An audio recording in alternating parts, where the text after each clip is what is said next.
الحمد للہ رب العالمین الرحمن الرحیم مالک یوم الدین وصلی اللہ وسلم وبارک علی نبینا محمد الذی ارسلہ رحمۃ للعالمین بشیرا ونذیرا وداعیا الی اللہ باذنہ وسراجا منیرا اما بعد۔ آج جمادی الاولیٰ کا دوسرا ہفتہ شروع ہو چکا ہے۔ آج کے خطبے میں ہے دنیا اور آخرت کی حقیقت۔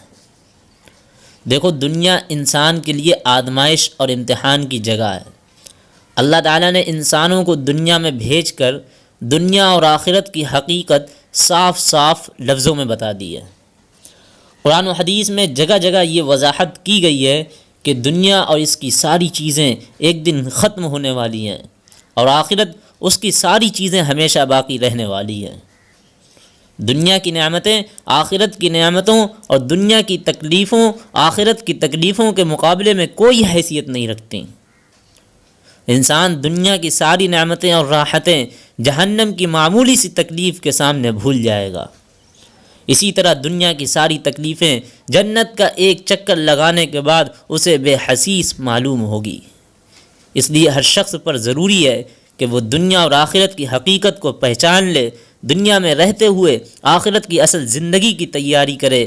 لہذا آج کے خطبے میں دنیا اور آخرت کی حقیقت کو بیان کیا جائے گا، اس لیے خطبے کو دھیان سے سنو۔ تو پہلی بات، دنیا میٹھی اور سرسبز شاداب ہے۔ دیکھو، دنیا دیکھنے میں میٹھی اور ہری بھری معلوم ہوتی ہے، اس لیے اس کی چمک دمک میں پھنسنے اور اس کے جھمیلوں میں الجھنے سے روکا گیا ہے ہمیں۔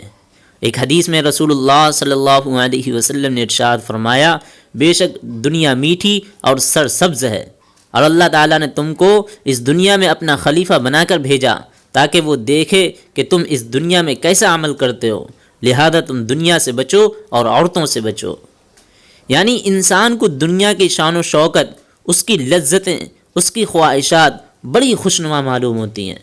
اسی وجہ سے اللہ تعالیٰ آزما کر دیکھتا ہے کہ کیا یہ ظاہری خوبصورتی اسے دھوکے میں ڈال رہی ہے اور وہ اس کے پیچھے بھاگ رہا ہے، یا وہ دنیا کی شان و شوکت کو چند روزہ اور بے حقیقت سمجھ کر اپنی آخرت کی تیاری میں لگ جاتا ہے۔ تو دوسری بات، دنیا ہمیشہ رہنے کی جگہ نہیں ہے، یہ بات کان کھول کر سن لو، بلکہ آخرت کی زندگی تک پہنچنے کے لیے ایک راستہ اور گزرنے کی ایک جگہ ہے۔ ایک دن رسول اللہ صلی اللہ علیہ وسلم کھجور کی چٹائی پر سوئے ہوئے تھے۔ جب اٹھے تو جسم مبارک پر اس چٹائی کے نشانات پڑ گئے۔ اس حالت کو دیکھ کر حضرت عبداللہ بن مسعود رضی اللہ عنہ نے عرض کیا، اگر حضور فرمائے تو ہم بستر کا انتظام کر دیں آپ کے لیے۔ تو آپ صلی اللہ علیہ وسلم نے ارشاد فرمایا، مجھے دنیا سے یعنی اس کے ساز و سامان اور راحتوں سے کیا لینا، میرا تعلق دنیا کے ساتھ بس ایسا ہے جیسا کہ کوئی مسافر کچھ دیر سایہ لینے کے لیے کسی درخت کے نیچے ٹھہرے اور پھر اسے چھوڑ کر اپنی منزل کی طرف چل دے۔ کیا جواب تھا! جب مسافر اپنے سفر کے دوران کہیں رکتا ہے تو جلد از جلد اپنی اصل منزل تک پہنچنے کے لیے وہاں سے نکلنے کی تیاری کرتا ہے، اس جگہ اپنی راحت و آرام کی زیادہ فکر نہیں کرتا۔ اسی طرح یہ دنیا بھی آخرت کے سفر کے لیے ایک گزرنے کی جگہ ہے، اس لیے جو وقت بھی دنیا میں مل جائے اس کو اصل زندگی یعنی آخرت کی تیاری میں لگانا چاہیے۔ تو تیسری بات، اللہ تعالیٰ کے نزدیک دنیا مردہ جانور سے بھی زیادہ ذلیل اور بے حقیقت ہے۔ یہ ایک حقیقت ہے کہ مردہ جانور کو حقیر سمجھا جاتا ہے۔ اگر وہ کہیں پڑا ہوا ہو تو ہم ناک پر ہاتھ یا کپڑا رکھ کر گزر جاتے ہیں، اس کی طرف دیکھنا بھی ہم پسند نہیں کرتے۔ اللہ کے نزدیک یہ دنیا اس مردہ جانور سے بھی زیادہ حقیر اور ذلیل ہے۔ چنانچہ ایک حدیث میں ہے کہ ایک مرتبہ رسول اللہ صلی اللہ علیہ وسلم کا بازار سے گزر ہوا تو آپ بکری کے ایک مرے ہوئے بچے کے پاس سے گزرے جس کے کان چھوٹے تھے۔ آپ صلی اللہ علیہ وسلم نے اس بکری کے بچے کا کان پکڑ کر اسے اٹھایا اور فرمایا، تم میں سے کون بکری کے اس بچے کو 1 درہم میں خریدنے کے لیے تیار ہے؟ صحابہ کرام رضی اللہ عنہم نے عرض کیا کہ 1 درہم تو کیا، معمولی چیز کے بدلے میں بھی ہم اسے لینے کے لیے تیار نہیں، ہم اسے لے کر کیا کریں گے؟ پھر حضور صلی اللہ علیہ وسلم نے فرمایا کیا تم میں سے کوئی اسے مفت میں لینے کو تیار ہے؟ صحابہ کرام رضی اللہ عنہم نے عرض کیا کہ خدا کی قسم اگر یہ بچہ زندہ بھی ہوتا تو بھی وہ عیب دار تھا، اس لیے کہ اس کے کان چھوٹے تھے۔ تو جب زندہ لینے کے لیے کوئی تیار نہ تھا تو مردار لینے کے کون تیار ہو جائے گا؟ اس کے بعد رسول اللہ صلی اللہ علیہ وسلم نے فرمایا، تمہاری نظروں میں بکری کے اس مردار بچے کی لاش جتنی بے حقیقت اور ذلیل چیز ہے، خدا کی قسم اللہ کے نزدیک اس سے زیادہ بے حقیقت اور ذلیل چیز یہ دنیا ہے۔ دوسری اور حدیث ہے، اس میں فرمایا گیا کہ اللہ تعالیٰ نے آج تک کوئی ایسی چیز نہیں بنائی جس کی طرف دیکھا نہ ہو سوائے اس دنیا کے۔ جب سے اس نے اس چیز دنیا کو بنائی ہے تب سے اس نے آج تک اس کی طرف کبھی دیکھا بھی نہیں ہے۔ تو سمجھ گئے؟ تو چوتھی بات کرتے ہیں، آخرت کے مقابلے میں دنیا کی حیثیت کچھ بھی نہیں ہے، اس بات کو بھی سمجھ لیں۔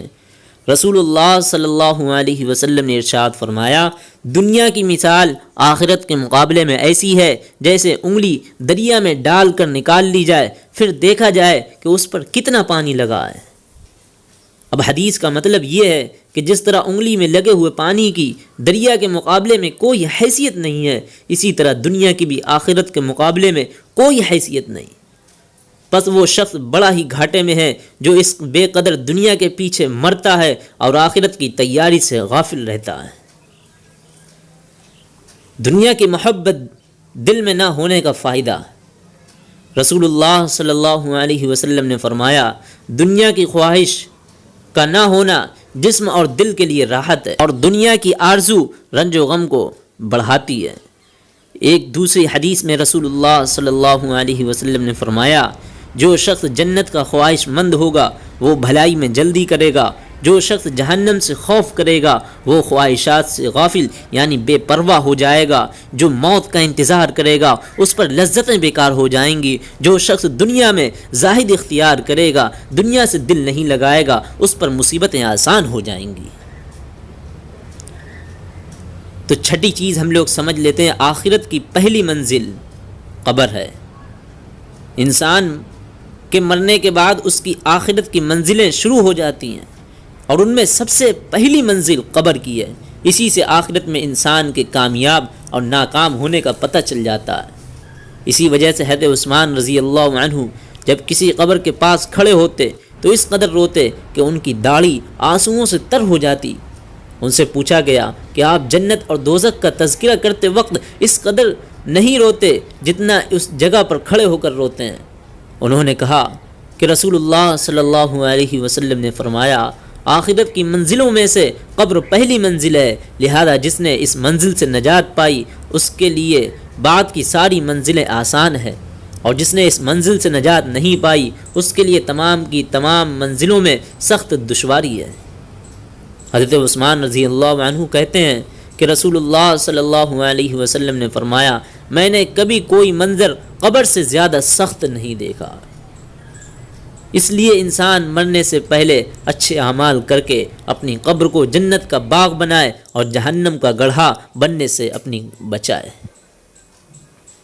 تو ساتویں چیز ہے مرنے کے بعد دوبارہ زندہ ہونا۔ قرآن و حدیث میں جگہ جگہ یہ ہمیں تاکید کی گئی ہے کہ مرنے کے بعد انسان کی زندگی ختم نہیں ہو جاتی بلکہ اصل زندگی شروع ہوتی ہے، اور اللہ تعالیٰ پوری کائنات کو مرنے کے بعد دوبارہ زندہ کرے گا۔ یہ اس کے لیے کوئی مشکل کام نہیں ہے۔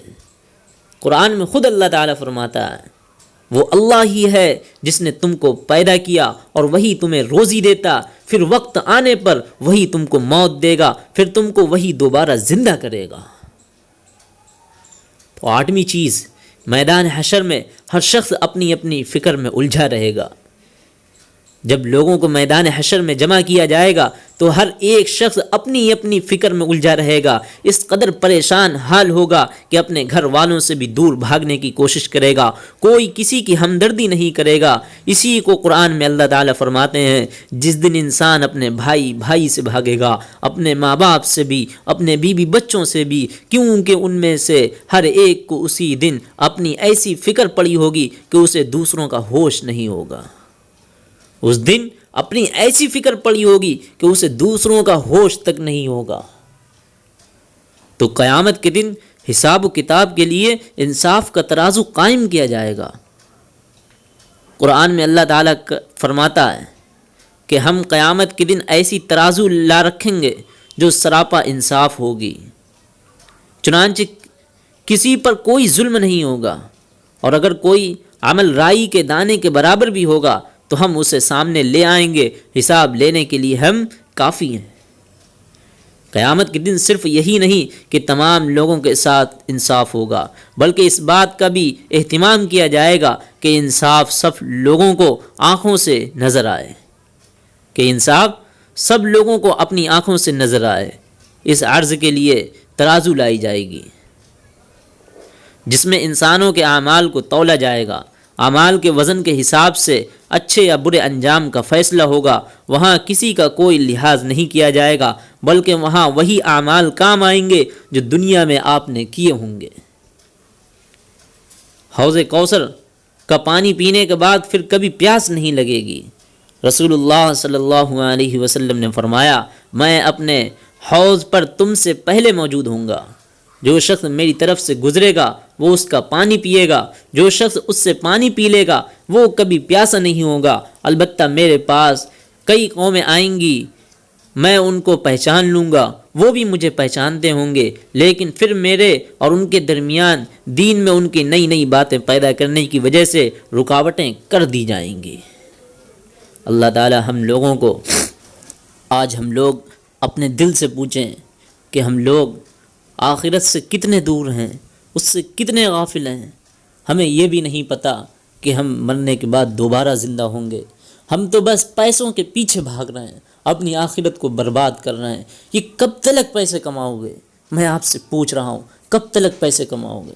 نہیں کام آئیں گے آپ کے یہ پیسے، نہیں کام آئے گی آپ کی عزت، نہیں کام آئیں گے آپ کے بال بچے۔ صاحب ہم لوگوں کو اس دنیا میں اس لیے نہیں پیدا کرا کہ کھاؤ کماؤ پیو اور نکل جاؤ۔ کوئی مقصد ہے اس کے پیچھے ہم لوگوں کو پیدا کرنے کا۔ ابھی میں نے پورے خطبے میں انہی سب چیزوں کو بتلایا ہے، اب میں کیسے بتلاؤں گا آگے آپ لوگوں کو؟ اس لیے دعا میں اللہ سے کرتا ہوں کہ قبر کا عذاب، جہنم کا عذاب اور میدان محشر کے عذاب سے ہم لوگوں کی حفاظت فرمائے اور ہم لوگوں کو مرنے سے پہلے موت کی تیاری کرنے والا بنائے۔